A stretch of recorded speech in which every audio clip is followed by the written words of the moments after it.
Friends, আজকে এখন যে ভিডিওটা আমি করছি এটা করছি সৃষ্টি আর রিতমকে নিয়ে। এখন অনেক সকালবেলা এই যে টপিকটা আমি অনেক দিন ধরে ফলো করছি।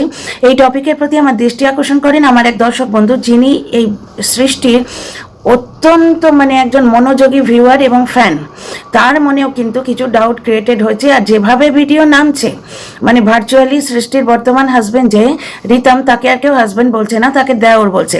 এবং সৃষ্টিকে পরকীয়াকারী মেয়েতে অলরেডি পরিণত করে দিয়েছে। এটা চরিত্র ভালো নয়, বাজে চরিত্রের মেয়েতে পরিণত করে দিয়েছে এবং বলছে সৃষ্টি আর রিতমের প্রেমটা হচ্ছে দেওর বৌদির খেলা, দেওর বৌদির প্রেম কাহিনী। দেখো, এত লোক একই কথা বলছে, প্রত্যেকের কাছে কিছু না কিছু তথ্য তো আছেই। আচ্ছা, 2 নম্বর কথা হচ্ছে, কেউ আবার বলছে যে ভেতর থেকে কোনো ডুপ্লিকেট কিছু বার করে এরা নাকি রেজিস্ট্রি করেছে, যেটা কিন্তু আমার মনে হয় অনৈতিক। কারণ প্রপার নর্মাল ডিভোর্স না হলে কি করে রেজিস্ট্রি হবে, আমি তো এটা বুঝতেও পারি না। তো যাই হোক, বাদ দাও। এবার আমার কি মনে হতো জানো তো, যে না, কোনো মানুষকে এইভাবে কাউকে এইভাবে সোশ্যাল মিডিয়ায় বদনাম করাটা ঠিক নয়। প্রত্যেকের একটা ঘর সংসার আছে, একটা ছোট শিশু রয়েছে এবং এই ব্লগিংয়ের ঠেলা শিশুটার যথেষ্ট বোধশক্তি হয়ে গেছে। এই টপিকটার প্রতি আমার একটাই আপত্তি ছিল, ওই ছেলেটাকে দিয়ে ব্লগিং করানো। তোমরা কিন্তু আমার মার জন্য প্রার্থনা করছো না, কিন্তু আমার মার চোখ দিয়ে আজ অনেক জল পড়েছে, আমার মার চোখ দিয়ে অনেক রক্ত পড়েছে। আজ আমি খুব কাঁদছি, আমার মা খুব কাঁদছে। এই যে কেঁদে কেঁদে কথাগুলো বলা, বোঝা যেত না কি এগুলো স্ক্রিপ্টেড। এগুলো আমার দুঃখ বাচ্চা তখনই কিন্তু মনে হতো। যাই হোক, একটা কথা তখনও খারাপ লাগতো, এখনো যেটা খারাপ লাগছে, ওইরকম একটা মিষ্টি মেয়েকে এইভাবে বলছে যে মেয়েটা পরকীয়াকারী এবং দেওর বৌদির সংসার নাকি। এবং রাতারাতি এক্স হাজবেন্ড ভীষণ ভালো একটি ছেলেতে পরিণত হয়ে গেছে। সে নাকি মাথা নিচু করে তার ফ্ল্যাটে ঢোকে, কেউ একজন খবর নিয়ে জেনেছে। আচ্ছা দেখো, একটা জিনিস, একজন দোষ করেছে আর একজনকে একদম ক্লিন চিট দিতে আমি রাজি নই। কিন্তু ব্যাপারটা হচ্ছে, যারা ভেতর থেকে খবর নিয়ে ভিডিও করে তাদের দলে আমি নেই এবং আমি এটা পছন্দ করি না। ভিডিও টু ভিডিও করা উচিত, কিন্তু সৃষ্টির ক্ষেত্রটায় আমার কথা বলার পেছনে বেশ কিছু কারণ আছে। সেটা হচ্ছে, আজকালকার দিনে চাকরির অবস্থা দেখেছো তো, মাস্টার ডিগ্রি করে পিএইচডি করে লোকে বসে আছে। গ্রামে গঞ্জে শিক্ষিত ছেলেরা পিএইচডি লুকিয়ে প্রাইমারি স্কুলে চাকরি নিচ্ছে, শিক্ষিত বেকারে ভরে গেছে। বুঝতে পারছো? সেই অবস্থায় কতগুলো মানুষ যদি লোক ঠকিয়ে আর্নিং করে, তাহলে এই কন্ট্রোভার্সি জোনে সেটা নিয়ে যদি কথা হয়, কিছুটা ক্ষেত্রে কিন্তু সেটা ঠিক আছে, কিছুটা ক্ষেত্রে ঠিক আছে। কারণ তোমরা যদি ধরো অসুখ নিয়ে বিজনেস করতে আসো, তাহলে সেই বিজনেসের যে নেগেটিভ সাইডটা সেটা তোমাদের মাথায় রাখা উচিত। সোশ্যাল মিডিয়ায় কেউ যদি বলে, আমি কিন্তু সৃষ্টির ব্যাপারে কিছু বলছি না এখনো, ঠিক আছে, এখনো কিন্তু আমি বলছি না যে ওরা মিথ্যে কথা বলেছে, লোক ঠকিয়েছে, এই করেছে সেই করেছে।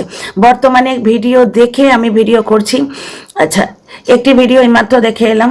তো সৃষ্টির ব্যাপারটা যেটা, যে সৃষ্টির বর্তমান হাজব্যান্ড যে ওর দেওর আর কি, সেই দেওরকে নিয়ে এরা ক্রিটিসাইজ করছে এবং বলছে নানা রকম কথা বলছে। আগে আমি আমার পয়েন্টটা ক্লিয়ার করে নিই, যেটা বলছিলাম, তারপর বলবো দেওরের সম্বন্ধে এরা কি কি কথা বলছে, মার্কেটে কি কি কথা চলছে। দেখো, যদি রোগ বিক্রি করে সত্যি তোমরা ফেমাস হতে চাও, কারণ এরা বলছে 40,000 থেকে নাকি ফট করে চ্যানেলটা সাবস্ক্রাইবার বেড়েছে এবং রোজগারও ততধিক বেড়েছে। আচ্ছা, 40,000 থেকে এইরকম যদি সস্তা শর্টকাট নিয়ে তোমরা ওপরে উঠতে চাও, তাহলে সেই জিনিসটা যে নেগেটিভ সাইডটা, এটা একটা বিজনেসে পরিণত হয়েছে। তো এখন ওয়াইটিতে সেই বিজনেসটা, যে নেগেটিভ সাইডটা, সেটা তোমাদের মাথায় রাখতে হবে। কারণ কি, দিনের পর দিন যদি মিথ্যাচারিতা করা হয় ওয়াইটিতে, কেউ না কেউ তো বলবে, কোনো কন্টেন্ট ক্রিয়েটার বলবে, কোনো দর্শক বলবে, যেখানে তারা থাকছে তার আশপাশে কেউ না কেউ বলবে, বা পুরোনো জায়গার কেউ না কেউ উঠে এসে বলবে।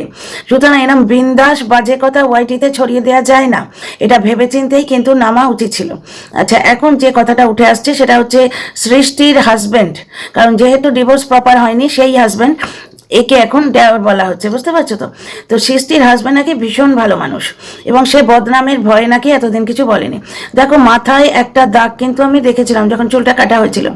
তবে চুলটা কাটার ব্যাপারটা নিয়ে আমারও ডাউট ছিল। কারণ কি, চুল যখন কোনো রোগের জন্যে ঝরে যায়, তখন কিন্তু এই যে আমাদের প্লেন চামড়া হয়, এইরকম চামড়া হয়, সেই জায়গাটায় চুল গজায় না। আর মানুষ যখন ন্যাড়া হয় না, তখন একটা সবুজাভ ভাব থাকে, সেখানে চুল গজাবার একটা চান্স, একটা আশা থাকে।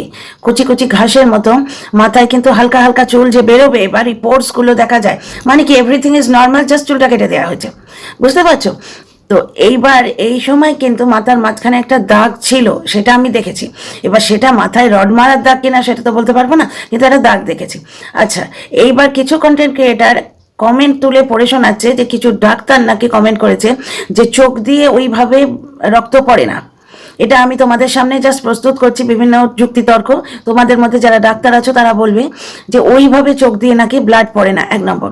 2 নম্বর কথা হচ্ছে যে এই যে পুরনো হাজব্যান্ড মানে অরিজিনাল হাজব্যান্ড, যে তার যে নামটা বলছে, আমি নামটা বলছি না, কি দরকার বাবা ঝামেলা গিয়ে। সে নাকি একটা বড় কোম্পানিতে উচ্চপদস্থ পোস্টে কাজ করে এবং শুধুমাত্র বউকে সময় দিতে পারেনি বলে দেওরের সঙ্গে বৌদির এই প্রেম কাহানি শুরু হয়। এটাও কত সত্যি বা মিথ্যে তোমাদের ওখান মধ্যে যারা জানো তারা বলো। তো যে তথ্যগুলো আমি পাচ্ছি সেগুলো তোমাদের সামনে পরিবেশন করছি। আচ্ছা, একজন দর্শক আবার লিখছে দেওর কেন চাকর, মানে এই কথাগুলো কিন্তু আমি ঠিক সাপোর্ট করতে পারছি না। একটা মানুষ যদি সংসারে খাটে, ঠিক এই জিনিসটি আরেকটি মেয়ের ক্ষেত্রেও দেখেছি।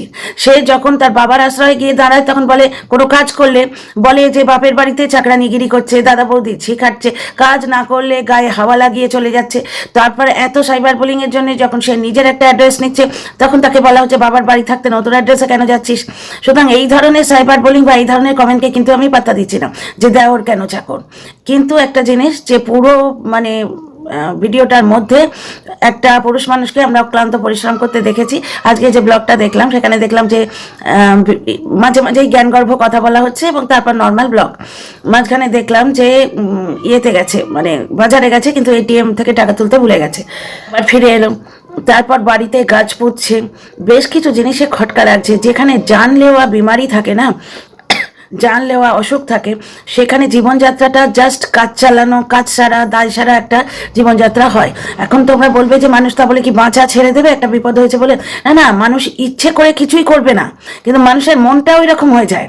ধরো আমাদের বাড়িতে যখন বাচ্চা কাচ্চাদের পরীক্ষা হয়, মায়েরা কিভাবে সংসার করে, মেশিনে কাপড়গুলো দিয়ে দিল, কোনো রকমের রান্নাটা করে নিল, সেই অর্জুনের যেমন চোখটা মানে পাখির চোখের দিকে ছিল, ঠিক সেইরকম ধ্যান গান বাচ্চার পড়াশোনার দিকে থাকে, যে কোনো রকমের সংসারের কাজগুলো করে বাচ্চার কাছে গিয়ে বসি, অবশ্য কর্তব্যগুলো করে। তেমনি বাড়িতে যদি অত্যন্ত প্রিয় একটা মানুষ এইরকম কষ্টে থাকে, সেখানে সেই বাড়িতে গাছ পুঁততে কতটা ইচ্ছে করে, সেইটা নিয়ে একটু ডাউট হচ্ছে। আর বাচ্চাটার ব্যাপারে আমার ডাউট আগে থেকেই ছিল, এবং এখানে এই কথাটা অনেকদিন আগেই বলা হয়েছে, তোমরা শুনেইছো, যে যেহেতু ওই ছেলেটি ভাইয়েরই ছেলে, সুতরাং যেটা আমি প্রথম ভিডিওয়ে দেখে খুবই প্রশংসা করেছিলাম যে দেখো সেকেন্ড বাবা মানে সৎ পিতা কি পরিমাণ টেক কেয়ার করছে এই ছেলেটা। সুতরাং এখানে বলছে যে যেহেতু ভাইয়েরই ছেলে, রক্তের একটা যোগ আছে, তাই জন্য ছেলেটা টেক কেয়ার করছে। ব্যাপারটা হচ্ছে একদম নেগেটিভ ভাবে আমি কিন্তু বলছি না, ভাইয়ের ছেলে হলেই বা ছেলেটা টেক কেয়ার করছে এটাই ভালো লাগছে। তবে ছেলেটাকে বিজনেসের বস্তু হিসেবেও ইউজ করা হচ্ছে, এটাও ঘটনা। আচ্ছা, আর একটা জায়গায় শুনলাম যেটা, সেটা হচ্ছে সৃষ্টি এবং সৃষ্টির বাপের বাড়ির লোকজনদের মধ্যে এবং সৃষ্টির শ্বশুর বাড়ির লোকজনদের মধ্যে নাকি একটা মিটিং অ্যারেঞ্জ করা হয়েছিল, এবং সেখান থেকেই পালিয়ে তারা এসপ্ল্যানেডের বাসে চলে গেছিল। তারা যেই খবর পেয়েছিল যে মিটিং অ্যারেঞ্জ করা হয়েছে, সঙ্গে সঙ্গে তারা বাসে উঠে পড়েছিল। তারা মিটিংয়ে আসেইনি, কারণ তারা জবাবদিহি করতে পারতো না, তাদের এই পরকীয়ার সম্পর্কটা ধরা পড়ে যেত। এইখানে কিন্তু আমার একটা ডাউট আছে যে শুধুমাত্র স্বামী সময় দিচ্ছে না বলে কেউ এত বড় একটা ডিসিশন নেয় যে উচ্চ পদস্থ যারা কাজ করে তারা স্ত্রীদের সময় দিতে পারে না? কে বললো? আমার হাজব্যান্ডও উচ্চ পদে রয়েছে, কিন্তু সে সময় দিতে পারে না। হ্যাঁ, কম দিতে পারে, কিন্তু ইচ্ছে করলেই উপায় হয়। সুতরাং সময় সে যথেষ্ট দিতে পারে। হ্যাঁ, একটু তো অসুবিধা হয়, কিন্তু ইচ্ছে থাকলে উপায় হয়। ঘর সংসার করেছো, ঘরণীকে সময় তো দিতেই হবে, সন্তানকে সময় দিতেই হবে। তো সেটা একটা কথা। এবার এইখানেই বলছে কেন ফৌজি রয়েছে, ইয়ে রয়েছে, তারা কি থাকছে না? সে তো বিধবারাও কাটাচ্ছে একসঙ্গে, যাদের বিয়ে হয় না তারাও কাটাচ্ছে একাকিত্বের জীবন। এইভাবে তুলনা করলে হয় না। আচ্ছা, এখানে আর একটা কথা বলা হচ্ছে যে এই ভিউগুলো আজকে যদি আরো দুজন অসুস্থ ব্লগারের কথা বলা হলো যাদের ক্যান্সার হয়েছে, যে তারা যদি পেতো তাহলে তাদের কত উপকার হতো, তাদের প্রাণ বেঁচে যেত। একটা কথা ভাই, ভিউ যেটা সেটা তো ব্লগার তার যোগ্যতা দিয়ে আর্ন করে। তবে এখানে একটা গল্প ফাঁদা হয়েছে, বেশিরভাগ লোকেরই ধারণা, 90% ধারণা হচ্ছে যে এখানে একটা গল্প ফাঁদা হয়েছে এবং এক্স হাজব্যান্ডকে দিনের পর দিন ছোট করে করে ভিডিও করা হয়েছে। এবার ব্যাপার হচ্ছে এক্স হাজব্যান্ড তাহলে প্রতিবাদ করে না কেন? এবার এখানে আবার মানে যুক্তি তখন এরকমই আছে, ওয়াইটিতে মানে নিজের পরিবারের একটা কেচ্ছা। বউ পালানো ব্যাপারটা খুব একটা সুখকর স্মৃতি নয়।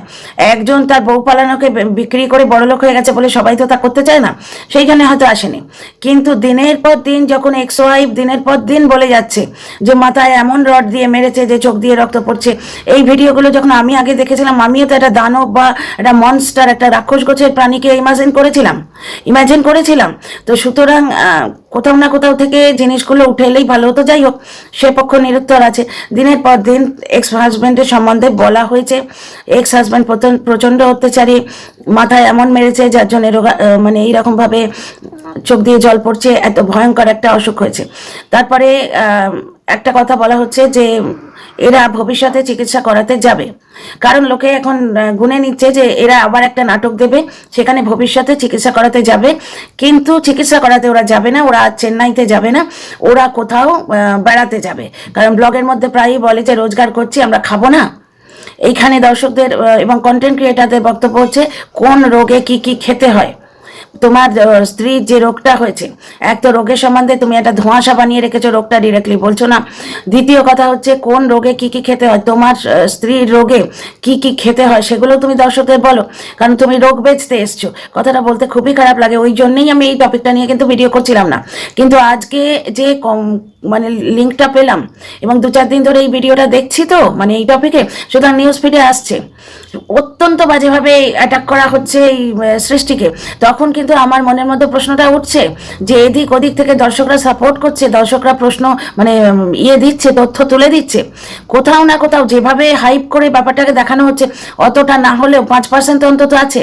আবার অপোজ করছে অনেকে, এই কথাও বলছে যে হ্যাঁ, পৃথিবীতে কত লোক, পৃথিবী তো অনেক বড় জায়গা হয়ে গেল, ওয়েস্ট বেঙ্গলেই কত লোক কত রকমভাবে ছলচাতুরি করছে, ওয়েস্ট বেঙ্গলেই কত লোক ছলচাতুরি করছে, তাদের সবার ঠেকা কি আপনি নিয়ে বসে আছেন? কোনো কন্টেন্ট ক্রিয়েটারকে হয়তো তারা গিয়ে বলছে, কিন্তু এটা কোনো যুক্তি হলো না। কেউ ছলচাতুরি করছে সেটা জানা গেলে সোশ্যাল মিডিয়ায় সেটা প্রতিবাদ করাই উচিত, কারণ এটা একটা ট্রেন্ড হয়ে যাবে, এটা একটা ট্রেন্ড হয়ে যাবে, অসুখ বেছা একটা ট্রেন্ড হয়ে যাবে। বুঝতে পারছো তো? ছেলেটি যেভাবে টেক কেয়ার করছে সেটা কিন্তু সত্যি ইমপ্রেসিভ, সত্যি ইমপ্রেসিভ যেভাবে সংসার চালাচ্ছে। কিন্তু এইখানে একটা প্রশ্ন উঠে আসছে যে যে ব্যাপারগুলো এতদিন সৃষ্টি বলে এসছে, যে ব্যাপারগুলো সৃষ্টি এতদিন বলে এসছে যে তার এক্স হাজব্যান্ড অত্যন্ত বাজে, তার এক্স হাজব্যান্ড তাকে অত্যাচার করতো, নানা রকম শ্বশুরবাড়ির নিন্দে করেছে, এমনকি নিজের বাবা মাকেও ছোট করেছে। এবং এইটাও শোনা যাচ্ছে যে সৃষ্টির দাদার একটা সম্পর্ক তৈরি হয়েছে, বিয়ে হবে, যার সঙ্গে তৈরি হয়েছে তার সঙ্গে এককালে অনেক ভাব ছিল, এখন আর মুখ দেখা দেখি নেই, এইটা বলা হচ্ছে। আমি একটা ভিডিও দেখে এসে বলছি, আমি কোনো কিছু কিন্তু অথেন্টিসিটি আপাতত ক্লেম করছি না, কারণ আমি এই টপিকটা নিয়ে ডিল করতে সবে শুরু করলাম। অনেক দিন থেকেই দেখেছিলাম, কিন্তু এটি অসুস্থ মেয়ের ব্যাপার স্যাপার নিয়ে আমি বলতে চাইনি। কিন্তু এখন তো জিনিসটা দেখছি, যেটা দর্শকরাও অনেকে ফিডব্যাক দিচ্ছেন যে ব্যাপারটা অনেকটাই নাকি ভাওতাবাজি, অসুস্থতা আছে। আমার যে দর্শকটি, যিনি এই মেয়েটির একদম কট্টর ফ্যান, সে বলছে যে অসুস্থতা আছে, কিন্তু যতটা দেখাচ্ছে ততটা নয়। এইবার আমার বক্তব্য কি হচ্ছে জানো তো? বউয়ের কেচ্ছা বেচা, সংসারের অশান্তি বেচা, রোগ বেচা, এইগুলো যদি ফেমাস আবার ট্রেন্ড হয়ে যায়, তাহলে এটা তো ভয়ঙ্কর ব্যাপার স্যাপার হয়ে যাচ্ছে। কত জেনুইন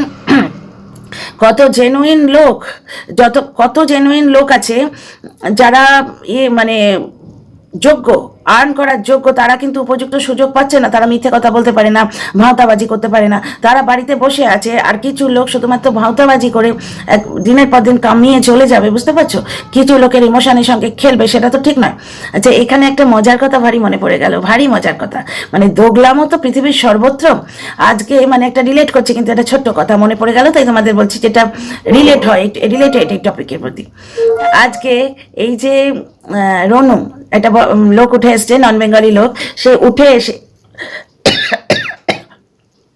ফিজিওথেরাপি নিয়ে বা যোগাসন নিয়ে ভিডিও করে, তার এক্স গার্লফ্রেন্ডের ব্যাপার স্যাপার নিয়ে প্রতিবাদ করছে।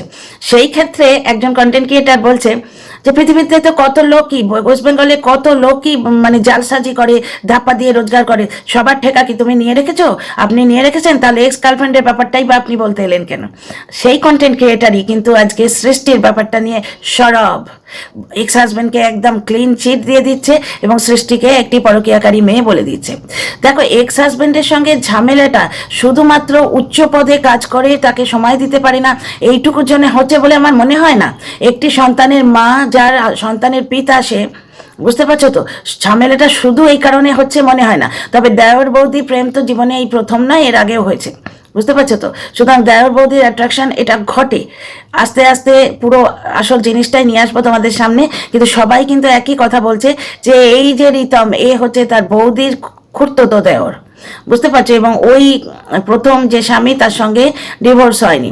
এই ছেলেটা মানে এই যে রিতম, এ টিউশনি করতো, কিন্তু এখন হট করে 40,000 থেকে তার সাবস্ক্রাইবার বাড়িয়ে নিয়েছে। এইবার রিতমের তো এই জিনিসগুলো ভাবা উচিত ছিল যে তুমি যদি সত্যি কথা না বলে ব্যবসা করতে নামো ওয়াইটিতে, তাহলে তোমার এই চটজলদি উত্থান দেখে কিছু লোকের চোখ টাটাবে, তারা সত্যিটা খুঁজে বার করবে।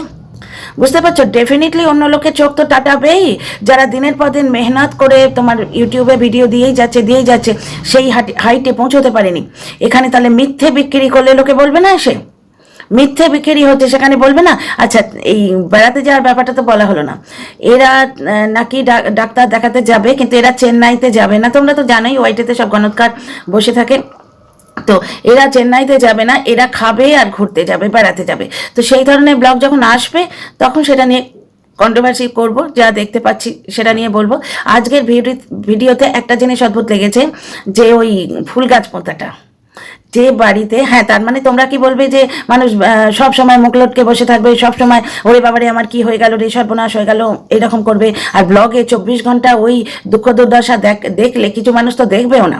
যে মানুষ ব্লগ দিচ্ছে সে তো ভিউজের জন্যই দিচ্ছে, কিছু আর্ন করার জন্যই তো দিচ্ছে, সব ঠিক আছে, কিন্তু আমি মানসিক পরিস্থিতির কথা বলছি। যে একটা মানুষের ইচ্ছে হয় কি নিজের পরম প্রিয়া মানুষটা এইভাবে অসুস্থ হয়ে পড়ে আছে, সেখানে তার ফুল গাছ পড়তে ইচ্ছে হয়? তো ডিয়ার ফ্রেন্ডস, আমার কিছু কথা তোমাদের সামনে তুলে ধরলাম, তোমাদের কেমন লাগলো কমেন্ট করে জানিও, আর কথা ভালো লাগলে সাবস্ক্রাইব করে পাশে দেখো। See you in the next video.